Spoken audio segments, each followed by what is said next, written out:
You can? Oh, there we go. I'm getting it now. I'm feeling it. Good, good, good. Hello, you all keep eating, and thank you for coming to the summit this year, of course. And thanks for coming for our annual tradition of bringing all of the government and education folks together for a no-lines lunch. Right?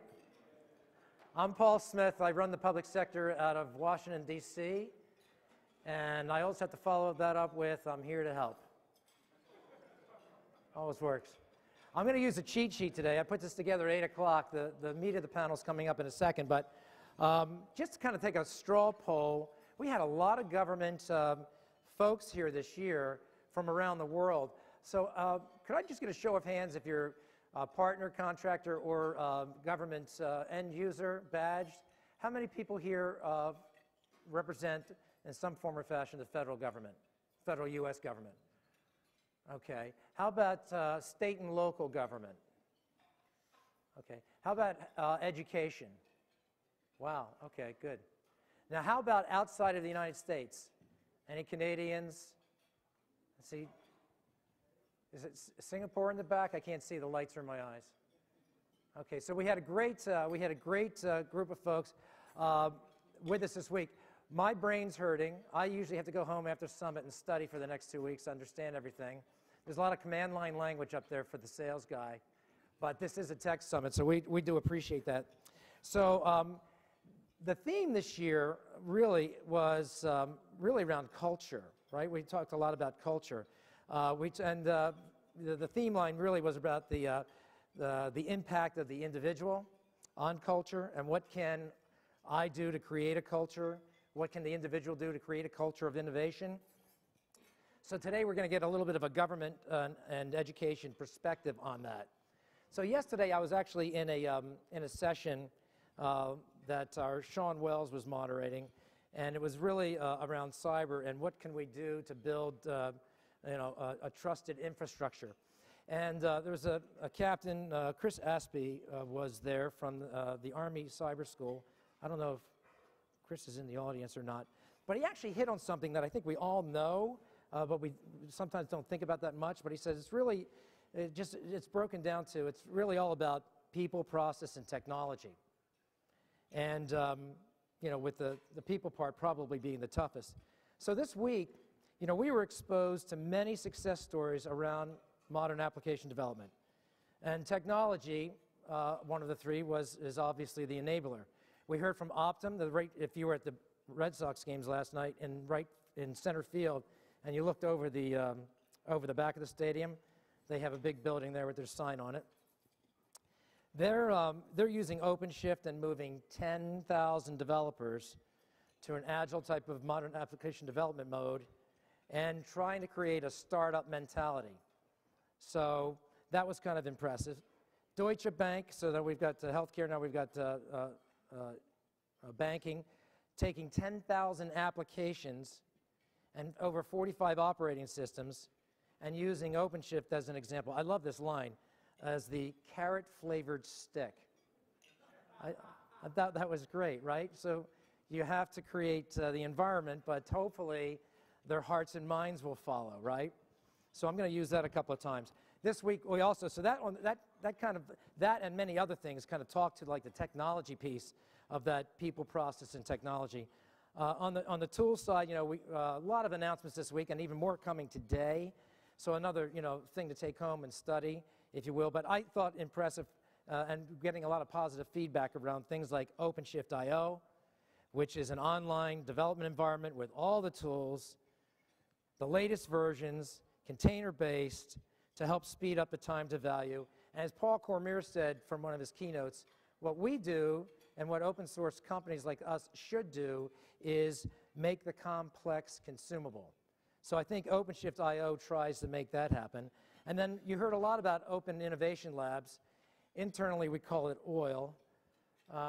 No one internally in management likes that, but we're opening up a site here in Boston. We have one out west. We're opening one up in Europe. We've got one and soon to be opened up in Asia. But, it's basically this residency-style consulting to help jumpstart modern app dev. So we've got technology, we've got tools. So maybe a little bit on process. So this week in DC, Representative Hurd is reintroducing the Modernizing Government Technology Act. We just call it MGT, a lot of acronyms. But that basically is, if it gets signed into law, it kind of failed last year, is a way that our federal customers can take advantage of their IT efficiencies, and actually any dollar they save, if the act gets signed into law, they can actually put into a bank account for multiple years, maybe a year, maybe 2 years, 3 years. We'll see how the bill gets signed, and they can use their savings for their modern application development or their modernization projects. And that's a huge thing, because if you know DC lately, and because we've been under CR for most of my adult life, at least 8 or 9 years, money you don't use, you don't get next year. So it's kind of a negative in a lot of ways when you're talking about how do you get people to, basically embrace this, to move forward and take advantage of cost savings so that they actually can use that themselves in multi-year money.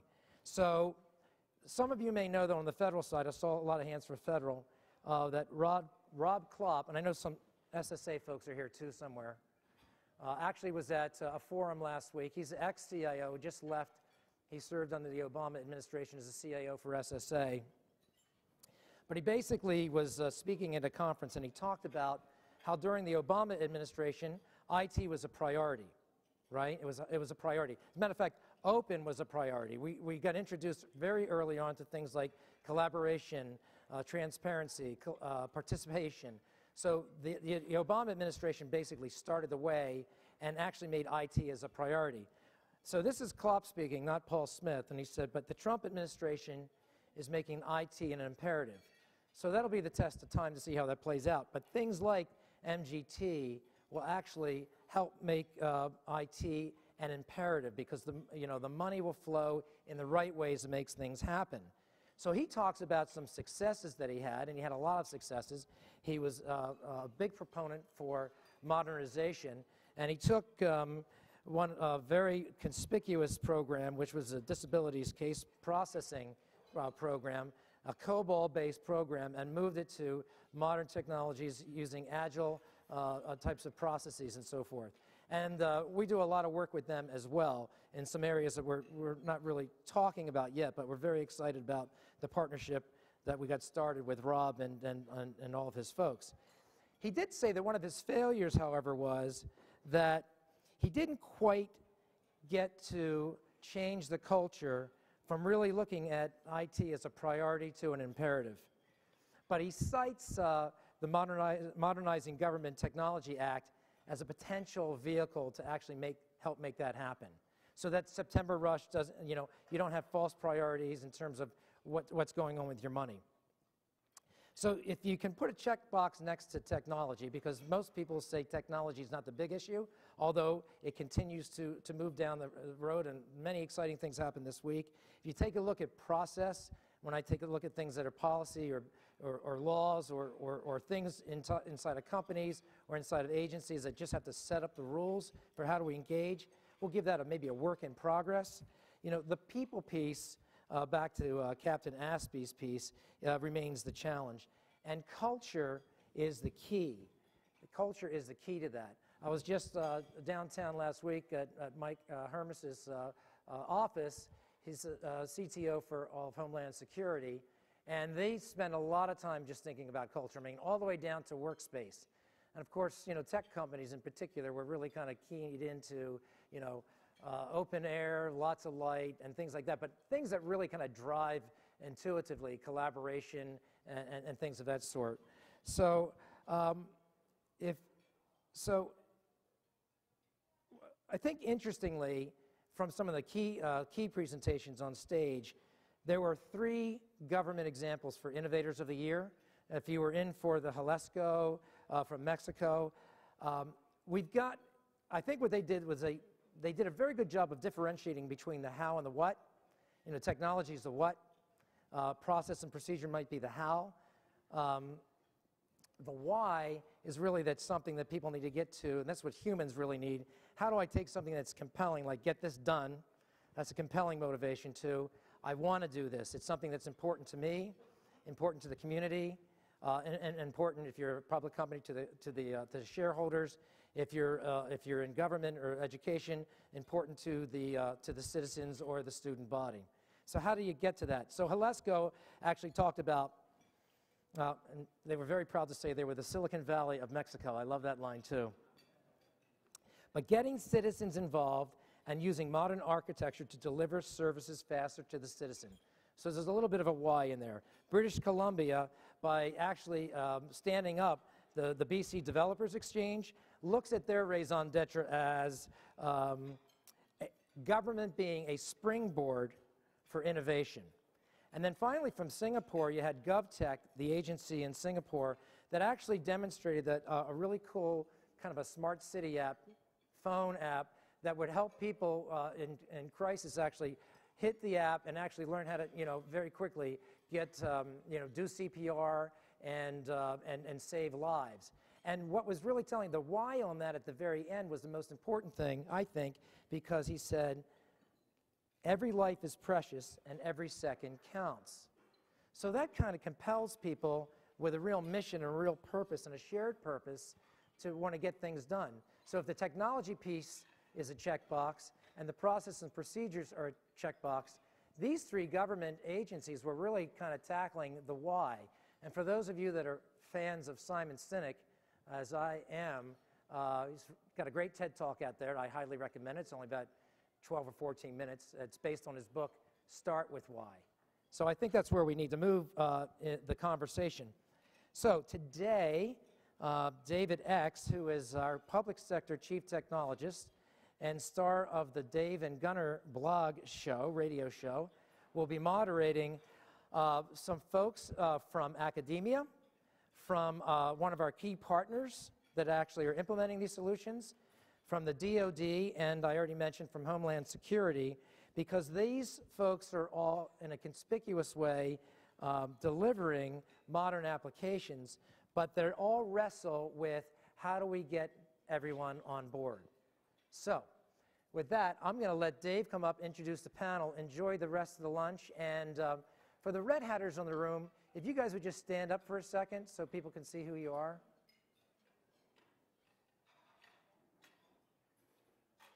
So if you have any problems or complaints, just take it right to them. All right? All right, thanks so much, Dave. So good afternoon, everybody. So you guys have a good summit? Yeah. How about who went to the ball game last night? Is that pretty cool? Who froze? Yeah. Yeah, pretty cool. Yeah. Cool. So this has been a great summit so far. This is like every year it gets bigger and bigger and better and better. And very much like what Paul was talking about, we've been evolving the summit and we've been evolving as a company. And very much like how, if you've been at summits in years past, it was always about the nerd knobs and trying to eke more performance out or the latest product, and it's always about the what. But if you notice, we've actually had a lot of tracks that have just been about the who, actually, and also the how in terms of agile processes and development processes and open organization and open culture. So hopefully you guys had a chance to check those out. I talked to some of the people that presented them, and this was actually somebody that's been on the Summit Selection Committee for years. This was like a new thing that we were doing, and we weren't sure if it was going to work out or not, but the sessions were jam-packed. People want to learn. They just don't want to consume open source products. They want to live the open source lifestyle, and they want to do Agile, they want to do DevOps, and they're here to learn. So, and we're going to continue that here with the Summit luncheon. And so one of the things, if you take a look at the Summit webpage, the theme this year was the impact of the individual. And to read from the Summit webpage, it says, this year's Red Hat Summit, this year at Red Hat Summit, let's celebrate the individuals, the explorers, the builders. Let's recognize the unsung hero in the server room, the doer who keeps the lights on and the enterprise running. Let's spotlight the explorer, the dreamer who boldly offers a new solution to an old problem we just couldn't seem to overcome. And to me, I think that would make a great Budweiser commercial, like that audio track there. But if you think about that, it's the individuals. And when we were thinking about what we were going to talk about at the government luncheon this time, it's like, well, what about, how does this apply to the government? How does this apply to academia as well? Empowering individuals, because all too often, especially in government, you hear like, oh, we can't do this because this is the way we've always done it, and we can't change things. And Paul talked about modernization legislation that's going to help, but there's also a lot of just institutional, cultural things that we need to change for us to be much more effective. And so what we did was we sat down, and Lisa and many of us, we sat down. It's like, who's our dream team of panelists that we would have to be able to share these stories and have a really nice cross-section of perspectives. So, we have folks here from very large organizations to smaller organizations, academia to, very historically top-down command and control government entities and all that. So, and also people from private industry as well that have, worked hand in hand with government, but they also go through change themselves. And so we're going to have each one of the folks give a little bit of their perspective in what they see as far as empowering individuals. And so all of these guys here are people in leadership positions. And so with the impact of the individual, how do they create that culture for people to innovate, for people to think out of the box, and where it's to really affect change? So with that, each one of them, they're going to give a couple slides to give you some context of where they're coming from and give their initial thoughts. I'm going to have a couple questions for them based upon what they've been talking about. But but one of the things with the impact of individuals, I want individuals out here to be asking questions. We're going to have runners with microphones, and I'd love to have you guys get in on this and ask some questions here. So with that, let's kick things off with Patrick. And so do you want to give us a little insight? This left and right will take you through. So go ahead. Thanks for coming here to lunch today, guys. My name is Patrick Casey, and I manage the Middleware Services team at the University of North Carolina. As you can see in the picture, it's a little bit warmer down in Chapel Hill than it was in Boston last night. Probably the most important thing on the slide here is just realizing that we are a somewhat mid-sized college, 30,000 students, 10,000 employees, and of course that we're the 2017 NCAA men's basketball champions. My team at the university really provides the core web and application server functionality for the campus. We are involved in many of the critical operations for the university, and on the slide you can see that it really gets to a lot of core functionality of the university. Learning management systems, our platform as a service, which is OpenShift, log aggregation, Java, BI, and then content management. We, like everyone else, has challenges. Things that we really look at is that the university has both centralized IT and decentralized IT, and trying to bridge the gap between the centralization and the decentralization of IT is difficult, because typically it's always been central IT is right, decentralized is wrong, and therefore we have a chasm that we have to bridge across. We're really trying to struggle and work through what our cloud strategy actually is. Is it on-prem? Is it public? Is it private? Is it hybrid? How are we going to work through that? How does container strategy fit into cloud strategy, and how do you get those working together? But it's really, as we've kind of grown, we've become more of a commercial off-the-shelf sort of an organization. We've lost a lot of the technical talent we had to partners like Red Hat. But that's one of the things that we have to figure out. How do we actually work through that? How do we actually enable people to do things with technology, even if we don't have as much technology on the campus? And really, what do we actually do to remain current? How do we actually stay relevant? If we don't, we all know what will happen. We just will simply cease to exist, and you've got to figure out exactly what you do to fit into that problem set. The university is the university, so we are a top-down organization. It's very bureaucratic, which means it's a very slow-moving ship. It's very difficult to turn. How do we change that? How can we do what we're doing within our work group, and how can we expand that to the larger organization as a whole? And then, of course, my biggest problem is budget limitations. I'll give you the mic. Oh, great. Thank you. So my name is Mike Hermes. I am the Chief Technology Officer of the Department of Homeland Security. So we are not a mid-sized organization. Unfortunately, we are, I guess, other than the DoD and, of course, the VA, we are probably the largest federal agency. We have a very diverse mission portfolio, which is what this slide highlights. And I think a lot of folks probably in this room are familiar with it, but most folks aren't. You know, our mission set spans, obviously at the core is law enforcement, our law enforcement missions, but of different stripes, as you can see up there. But we also have to administrate all the immigration laws of the country. We have disaster and emergency response, which is really a very different mission set. And of course we have counterterrorism, we have intelligence mission sets, and we also have the Coast Guard, by the way, which is a really interesting organization because it is primarily in peacetime a law enforcement organization that does protect our borders, but it is also a military organization in times of war, will be used as such. So a very, very diverse mission space, but the thing that I key in on is that every one of those missions is obviously incredibly critical, but it's all enabled by information and information technology, and every one of those operators relies on information technology to do their jobs. In fact, the department itself, the reason all these diverse mission sets were put together in the Department of Homeland Security was in order to more effectively share information, right? That was the entire point in response to, obviously, the terror attacks of September 11. And so when you think about that, when you think about how important these missions are and how critical information technology is in support of those missions, the conclusion that I draw and came to very quickly was being good at information technology is a national security priority for this agency, for this department, and for the country at large.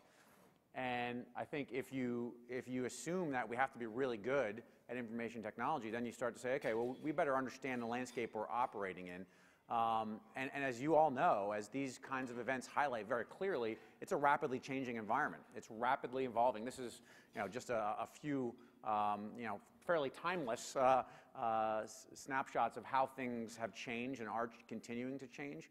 But this creates a lot of opportunities, right, to increase mission performance, a lot, but it also creates a lot of challenges, and particularly in large or mid-sized bureaucratic organizations, large bureaucratic organizations, we sometimes have trouble adapting to these changes, right? And as you indicated, you know, in some sectors, commercial sector particularly, if you don't adapt to these changes and adopt these changes, what happens to you? You will either become irrelevant or cease to exist. You will go out of business, right? You'll be disrupted out of business in many cases by somebody who has figured out how to adapt and adopt. Of course, you know, in the federal government, we don't have competition per se. In other words, no one can disrupt us and be the next Department of Homeland Security necessarily. But we do have adversaries who are seeking to disrupt us and who are not constrained by the bureaucracy that we are constrained by. And we cannot afford for those adversaries to take advantage of the technologies that are out there while we sit and wait through the bureaucracy, and we can't afford to be disrupted by those adversaries, quite frankly. So this is just a, you know, those are some of the challenges that we face. Where are we trying to go? Some of the things that are important to us are really, you know, people and innovative technology, right? This is a stock slide that we have. This wasn't, you know, this obviously wasn't created for this event. So innovation and the people at the core of it are really important to what we do at the end of the day. But as it turns out, you know, and many of the folks in this room realize, it's really hard to get there. It's really hard to be that model agency, to address all those issues of culture, of people. You know, one of the things that I like to quote, one of my favorite quotes is by Ed Catmull of Pixar, who says that, you know, people are actually naturally creative problem solvers. They're really good at solving problems, but it's the organizations, the management, the processes that are in place that prevent them from solving those problems, right? And so we have to find a way to overcome that and actually enable those people. And you know, one of the things that we like to talk about, and I'm sure you guys have heard this in multiple forums, maybe here this week, but when we think about what digital transformation means to us, and right, quite frankly, it's the application of technology, data, and design to achieve 4 key outcomes, right? One of them is about how we engage customers, and for us, customers are our mission users, but also the public, right? But a lot of it's about empowering employees, right? How do we actually empower our people to become those innovators, to actually collaborate more effectively in order to achieve outcomes that, again, improve mission performance? Obviously, we have to optimize operations, and we look at our mission products as well and how we can enable those. So one of the things that we've been doing, and this is kind of, I think this is my last slide, I forget exactly what they put in there, is we have been looking at how we can transform the basic function of delivering technology capabilities. So it's not so much about trying to get folks to use more agile methodologies per se, or use the right technology stacks, which is, of course, is something that we do encourage and we spend a lot of effort on. But the federal government, and our agency in particular, has a very bureaucratic process for how it manages and oversees large IT programs. And so what you saw is that process itself actually both was very rigid. It did not encourage or support modern best practices. It did not support flexibility. It certainly did not support innovation at the individual or organizational level. And so what we said is, rather than simply focusing on the technology, which in some cases, as Paul said, is the easy part, we had to look at the process and say, how can we fix and transform this process to support and enable modern best practices, including agile and open and flexible delivery. And what it turns out is that in this process, the hardest part was, guess what, to get the people to understand why we need to do this. And so a lot of the energy invested in trying to do this transformation, and you can see that the why of the transformation was to get capabilities delivered faster, right? Get them more, the capabilities were better supporting the mission, and to do it while spending less money.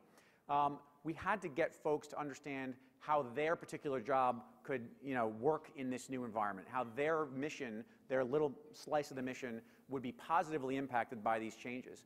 And quite frankly, in many cases, we had to get folks to take a step back, and I just want to double check that I'm not, to take a step back and ask, why is it that we do it this way, right? Take a step back and ask why. And when we had folks really ask why a particular process did what it was doing today and what it was intended to accomplish, we were able to break down some of the barriers and get people to realize that the intended outcomes weren't actually occurring. And so we started people thinking about that, and that really encouraged, I think, some of the changes and transformation that we are seeing today. Cool.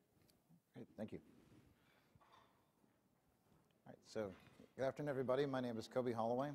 I'm the Vice President of Cloud Computing and Business Transformation at SAIC. So just a couple of slides to talk a bit about who we are. SAIC is a federal systems integration company.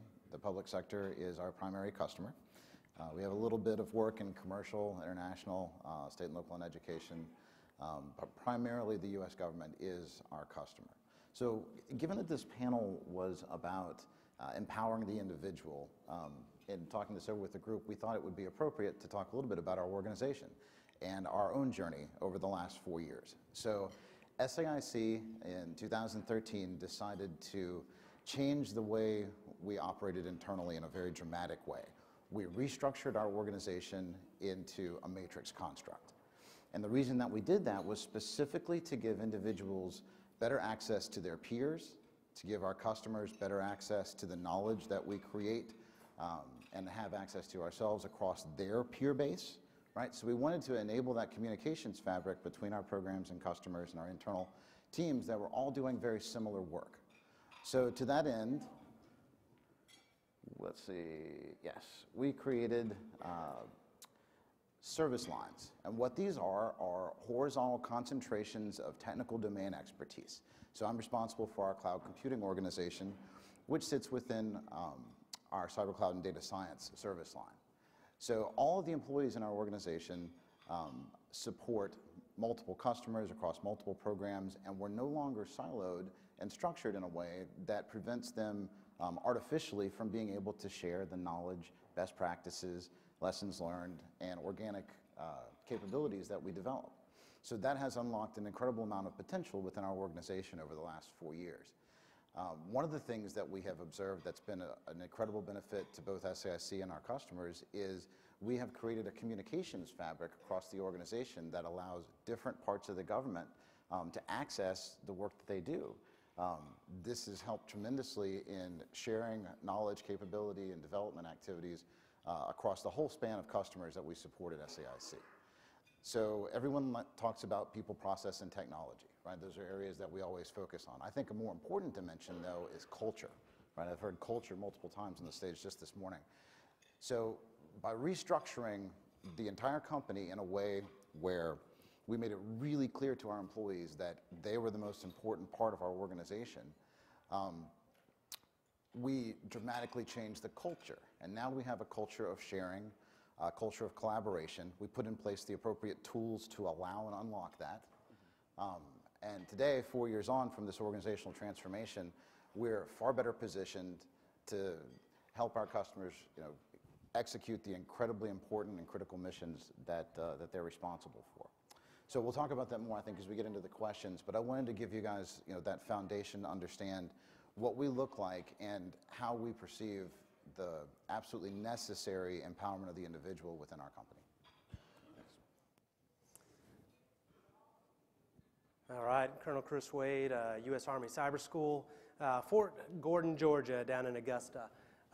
So my mission there is I'm the Director, Office Chief of Cyber, and so think of it in terms of the human resources or organizational human resources. My mission is basically from a session through career of what a cyber soldier looks like prior to coming in, how we train them, how we send them out to the force, when we bring them back in for training.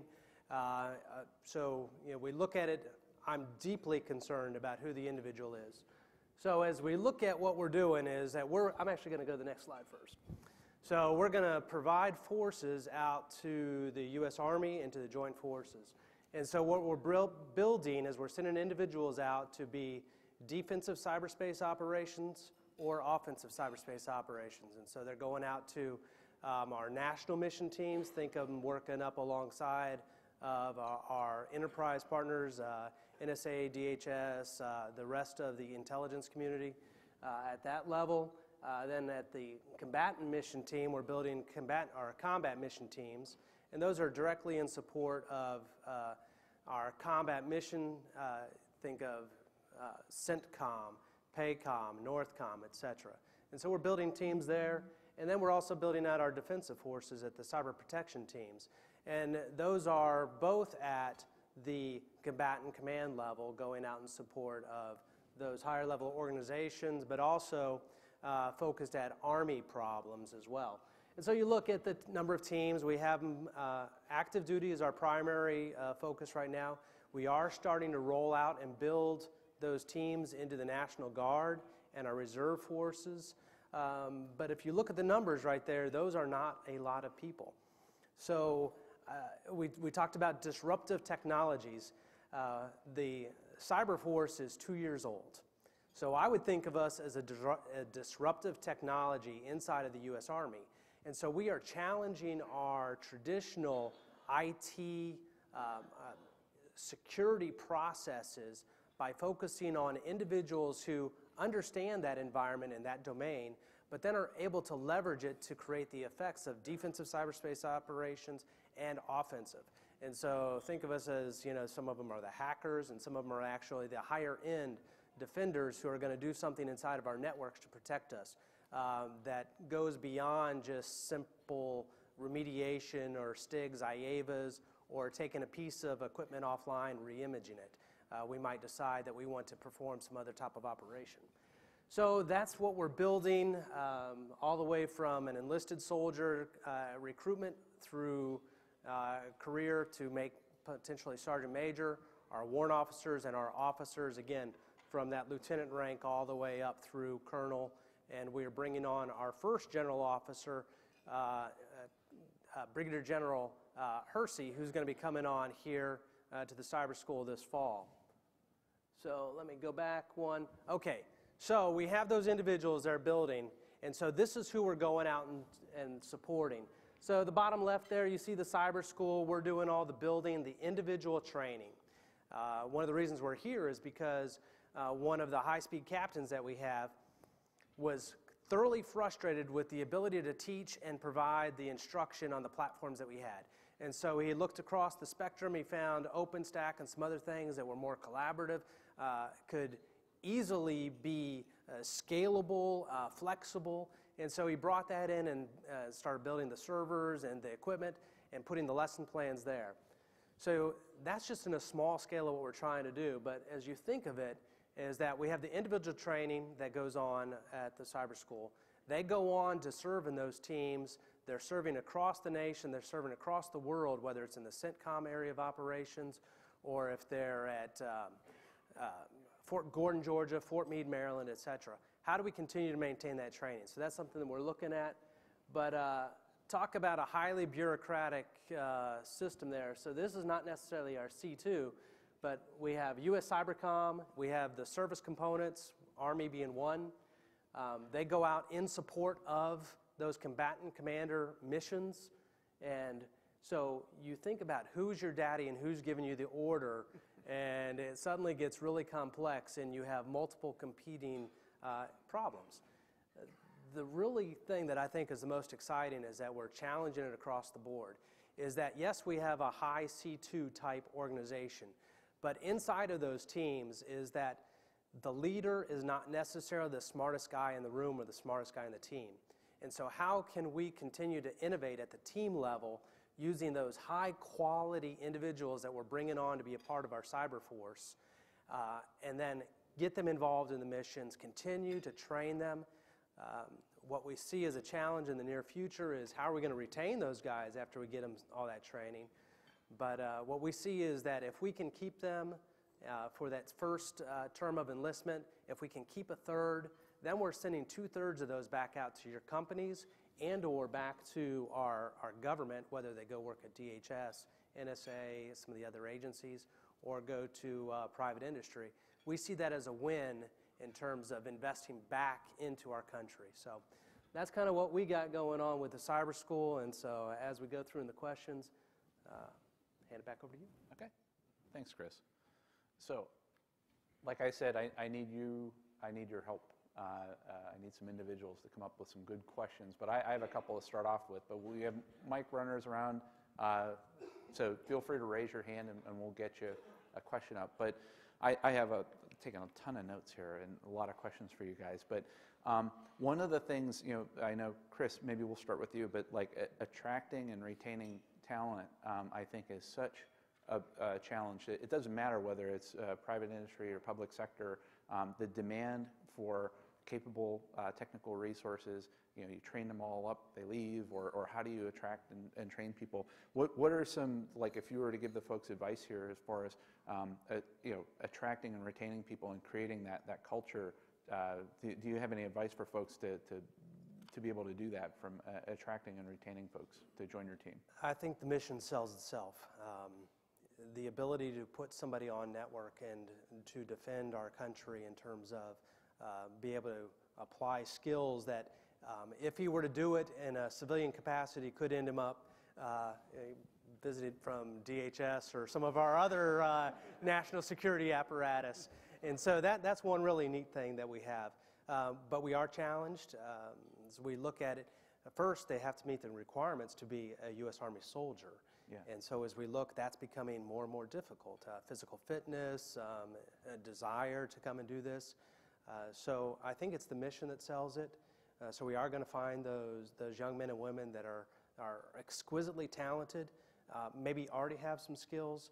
We're looking at it a little bit different because we don't necessarily compete with the private sector for the same person that's coming out with already trained and certified.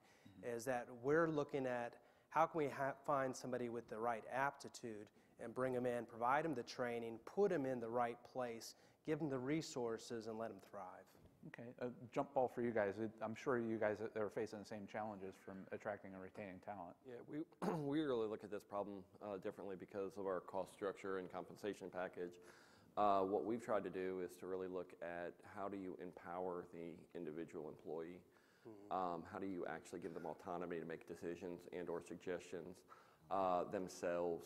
So whether you're my most recent hire who just happens to be someone straight out of college, or if you've been working in the professional industries for 30 plus years, I don't care. What we're really looking for is that idea try to figure out who's got the idea, and then we have a vetting process internal to the group, which means everyone's got opinions to share, and how do you actually share it and try to come up with whether or not that's an actual project that we actually want to work on.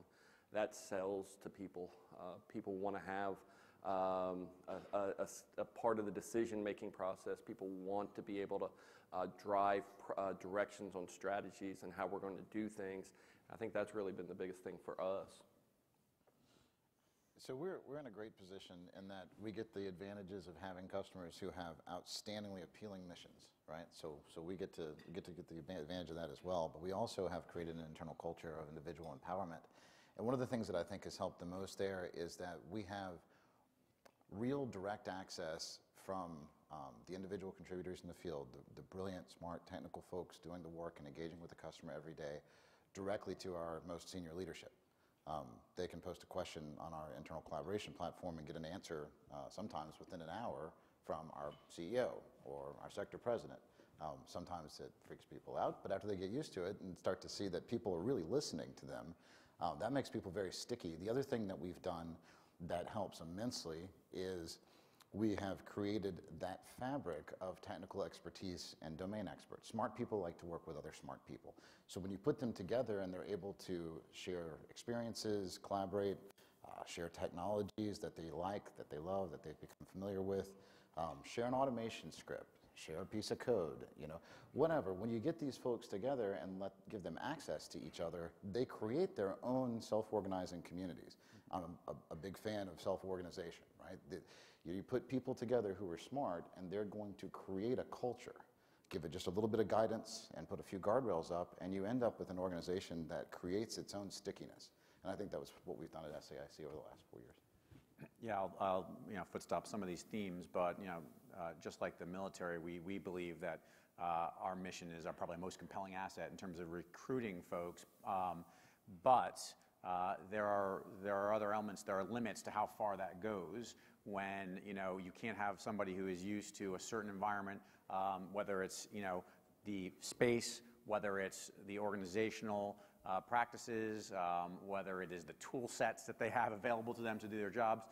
What you can't have is them walk in the door and then we're not screaming, a month later, right? And so we've had to, while polishing how we sell the mission, we also have to create an environment where these folks can be successful, where they can not necessarily have all the creature comforts. They certainly aren't going to have the same compensation or perks that they might get elsewhere in private sector or commercial concerns. But if they can feel like they can make an impact, right? They can have the tools they need to do their job and again, work with some other like-minded smart folks, then I think you can pass that hurdle and get some really talented individuals who could do pretty much anything else, who could make a lot of money elsewhere, but choose to do this because of the mission, assuming those other conditions are met. Yeah, and I think that, just like as I heard a lot of these things, like Kobe, you mentioned individual empowerment, sharing, self-organization. What does that sound like? Starts with the letter O. Open source, right? And I know each of you, whether you've said it here or I know that all of you guys have talked about it and worked on it, is open source. But what role does open source have in terms of building a personal brand or being a part of something bigger than themselves? And so what role does open source play?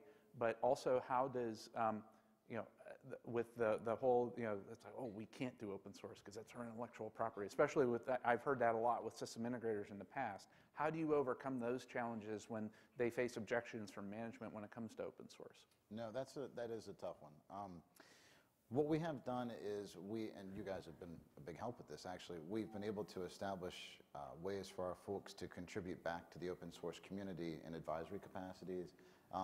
You're right, intellectual property gets to be an issue because we're creating things that become things that we own and we need to use to do our business. But at the same time, we feel like giving back in a leadership perspective and a leadership role in the community, especially with regards to public sector, because we are so close to that customer base. We do encourage our employees to do that, to work with others in the field, in the open source forums. We participate in a lot of the Red Hat forums. and offer that public sector perspective to the broader community that a lot of times is very commercial focused. Yeah. So we I think where I sit at least, because we're at the headquarters level, and we are not the teams that I directly oversee are not engineers mostly. I do have some teams of engineers, but so we don't have as much actual contribution to open source communities as we do, just like with other themes that we talk about, try to adopt some of the spirit of the open source practices and the openness, the open organization, and certainly learn from that and try to instill that into our culture. Certainly, one of the things that we've spent a lot of time on is the second piece you mentioned, which is how do we overcome the obstacles for folks across the department who are actually building large complex software systems. How do we encourage both the adoption of open source technologies, platforms, et cetera, to overcome the anxiety or fear of what open source means, right? Because a lot of people don't understand it, as well as how can we start encouraging some of those folks to consider actually open sourcing some of their own components. And we've made progress, right? You've seen that, I talked about this a while back, you've seen that the previous administration actually launched a shot across the bow telling everybody, look, they're going to have to start actually open sourcing parts of your code. We have a long way to go to figure out how to do that effectively, but we're absolutely trying to encourage that, because fundamentally I believe that there is tremendous power in that open source ecosystem, and we just have to figure out how to harness it effectively. We are active participants in numerous open source communities and try to always stay relevant in the upstream processes. Some of my guys who are sitting in here actually work on some of the bug fixes and submitting bug fixes and requests for enhancements or suggested fixes to problem sets that we actually have, including on the OpenShift line, but we also do it for Apache. We do other projects as well. What we're also trying to do is to really adopt a open source like community mentality where we're sharing information that we have with others who might not have the ability to have it. So I've talked with numerous people in the room this week about, hey, what can we do to work together? What can we do to share information? What can we do to help you enable your department, your organization to do some of those sorts of things? So we're trying to be very active in trying to share what we have. For us, I would think this is where the real battle of the cultures meets. We look at the manning and the other significant security issues, and that really makes our community kind of want to protect itself into more firewalls, less sharing. You only have access to a certain amount of information. It's being challenged because of the type of young employees that we're bringing in to join our services. They're used to open sourcing. They're used to sharing and collaborating and figuring out how they can build this stuff and work together. The challenge that we're going to have is, okay, so what can be done in the open? How much of that can be done open sourcing? How much can be collaborated on? And then at what point do we put it in some type of other container? Do we move it upstream into some other security, whether it's secret or some other type of, And so I think that's where we're really going to be challenged internally with our culture, is that we have a culture right now that's based on, hey, we protect and hold information, and prepping and coming here, most of it was, what can't you say? Instead of really, what can you say? Right. And so that's the question that I think our young enlisted soldiers, our young officers are asking is, hey, don't tell me what I can't do, tell me what I can do. And we talked about those bumpers and those guardrails in terms of, hey, this is your lane. Anywhere in here, you're safe. Yeah. Go. Yeah, and it's safe to fail and Right. safe to make mistakes and fail fast and remove the embarrassment of that. So I think we have a question. Sure. For Mike, I just wanted to hear more specifically how you're driving the culture of innovation at DHS and how you're bringing along all the different components which might have their own culture and issues with that. Thank you. Yeah, it's hard. So what we, again, I don't know how familiar everybody is with the organization, but at headquarters, we have a lot of levers that we can pull to oversee, to govern, to influence, and provide policy and guidance across all the operational components, including how they acquire, deliver, and operate IT systems. But in practice, right, there are large organizations inside those operating components that are actually doing most of the work at the line level, and even they have their own fairly significant management structures and own oversight structures, right, for these IT programs. So we have to find ways to really scale across that entire enterprise and move the entire ship across. And what we can't do are certainly can't prescribe particular technologies, right? There's all sorts of reasons we can't do that. And we can't prescribe a one-size-fits-all, organizational set of organizational tactics, because each culture, right? We talked about culture at these operating components is actually different. So that creates even more challenges. We have different technology stacks, different cultures, different mission sets. So what we do are look for common themes and use the levers of governance that we have at our disposal to try to influence across that enterprise. Some examples of that would be, as opposed to saying, look, everybody should use Red Hat, OpenShift or CloudForms, we say, look, we are mandating that you start looking open, that you start looking cloud first, that you start looking, you must give us a reason why you're not using agile iterative methodologies, right? You must give us a reason why you are not using automation technologies, why you're not pursuing DevOps, to deliver your capabilities. So we look at common themes of things that are pretty much, again, for most of the folks in this room, no-brainers at some level. And we say, look, we're going to start there, push everybody in that direction, and then we provide resources to some extent to help folks get over the hurdle, right? We know that we say, okay, you should start doing agile iterative development. How do I do that? We know we want to do more automation and DevOps. What does that even mean? How do I do that?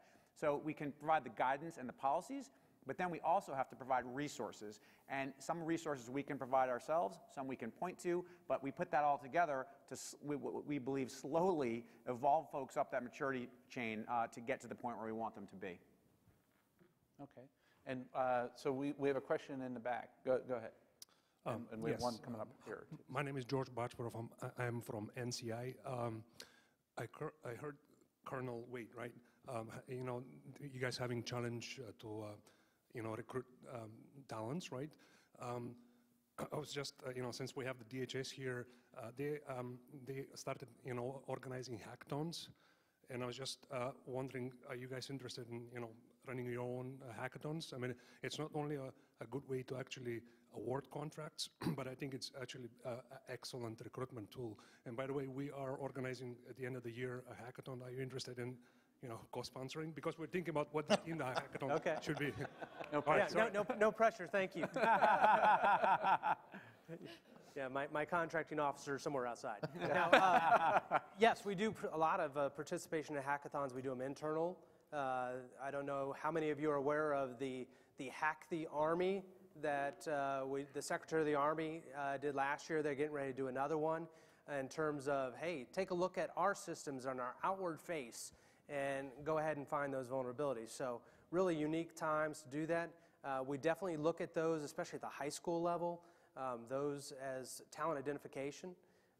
Who is interested in doing those programs as well as in the colleges, and our teams go out regularly and as a means to sharpen their skills, go out and compete in open forums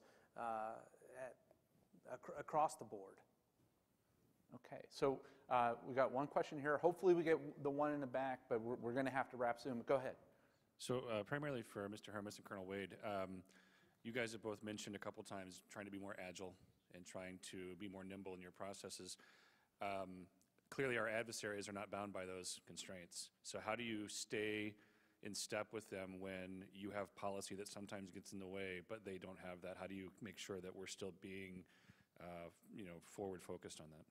Well, I'll quickly answer. I think part of it is what I alluded to earlier, which is you have to highlight that issue very clearly for leadership and say, look, while these processes were put in place for good reason, in most cases the bureaucracy didn't spring up because everybody wanted to screw it up, right? They didn't put it there to slow us down and make everything harder. That's in practice what's happened over time. But when you say these policies that were put in place for some good reason are now counterproductive, and they're counterproductive in a way that is very detrimental to national security, when you frame it that way, people become motivated more quickly to try to solve those problems. And they're not easy solutions, because we still have to have some of those protections that those policies were put into place for. But again, by providing the focus on the problem and driving folks towards a solution, that's the way we're approaching it.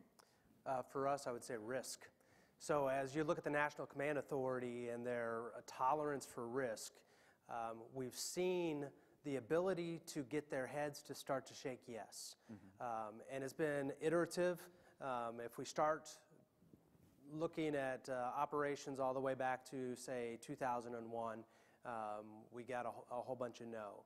As we started to move through the war period, we start to get a little more head shake towards yes. As we proved and made it evident that what we were doing would not necessarily melt the world down or hop across multiple networks and have unintended effects. And so as we're able to demonstrate proficiency and capability, you start to get that head shaking yes. And so that risk tolerance and their ability to understand the mission set is where we're actually improving. Thank you. Okay, so we'll do one last question before my lightning question, and we'll close things out. Yeah, absolutely. So this question is for you, Mr. Hermes. You mentioned before about contracting, right? So our acquisition strategy at the agency I'm at is challenging right now. Every time we think we're ahead, we're behind by 2 years, it seems, and with the DevOps and so forth. And we're trying to provide that, infrastructure as a service and support the OpenShift and OpenStacks and all these great technologies. However, we can't seem to get ahead of that with the acquisition. I was hoping you can shed some light on some experiences and wins that you guys got. Absolutely. So, I break it down into there's acquisition and there's procurement. And for us, acquisition is the big process that governs the entire life cycle of trying to buy or build something. So I'm not sure which particularly, but if you're talking about procurement, and of course, my chief procurement officer, will slap me upside the head if I say the wrong thing when I get home. But we have done a few things. Most of you, I think maybe the gentleman over there is referring to the Flash vehicle where we did a pretty novel procurement approach. But the bottom line is, again, what we have to do is focus on what we're trying to accomplish. Our procurement folks, again, some of them are pretty forward-leaning, including our CPO. If we explain to them very clearly why what we're doing now isn't working and what we're trying to accomplish, inside the bounds of the FAR, they're willing. In fact, they've been given the direction. You're going to put that toe all the way up to the line, right? You're not going to go over it, but you're going to push that line as far as you can in order to give us what we need. In other words, if we say we need a hamburger, don't give us a slice of pizza, okay? And so we have to work with those folks. My previous CIO, he kept saying, look, we can't do anything without the procurement folks. And so we need to work hand in hand to help them help us. And that's what we do. We develop relationships, we explain to them what we need, and then we use that national security imperative, at least for our agency, we have that available to say, look, we have to solve this problem. And that's how we deal with procurement. I think the overarching acquisition framework, which is what I alluded to earlier, it's the same set of things. We have to get there faster, we have to get to a better outcome, and we have to do it for less money given the current budget environments. And again, once we start people really focusing on the right problems, we can get those solutions. Okay, cool. So closing lightning question, this is my trademark thing. So if people were going to tweet one thing you said today, what would that be? And we'll start with Patrick, but I'll let you guys think about it for a minute. And while you guys think about it and you guys hum the Jeopardy theme in your head, I want to make this more than an annual event, right? I want you guys to come back to the summit, but we do have this rolling thunder of events that I want to see everybody at every single time. I want you guys to come out, like on June 8th, we have DevNation Federal. So we're going to, like last year, we had Netflix and Google come out, and it was like some really awesome presentations, and we have a great lineup this June. So please come out for that. Defense in Depth is like, if you guys have ever been there, it's always sold out. And always like at capacity. We're violating fire codes at this event. So think of this as like the greatest hits of the Red Hat Summit security talks. It's a free event. It's all day, and it's in Tyson's Corner. And then lastly, our government symposium, and we're shooting for November 9th. But stay tuned on Red Hat Gov, and we'll give you all the updates. But please, I want us to continue to have this dialogue and keep sharing with us. And these are great examples of great partners and customers that we have, and we want to extend that with everybody as well. So back to Patrick. If people were to tweet one thing you said today, what would that be? Change is inevitable. It's really how you evolve to that change that's going to dictate success and failure. Adapt, overcome. Okay. Mike? I don't know that I said exactly this, but I'll say it now. Even the most complex and ambitious organizational change starts with a single person asking why or what if. I would say when you open the organization and you enable it with the right platform, you empower the individual. Okay, Carol? It's all about the people. Find them, train them, get out of the way. Nice. Okay, well, let's give these guys a round of applause. All right, well, enjoy the rest of the summit. Have a safe trip home, and we'll see you guys next year and on June 8th.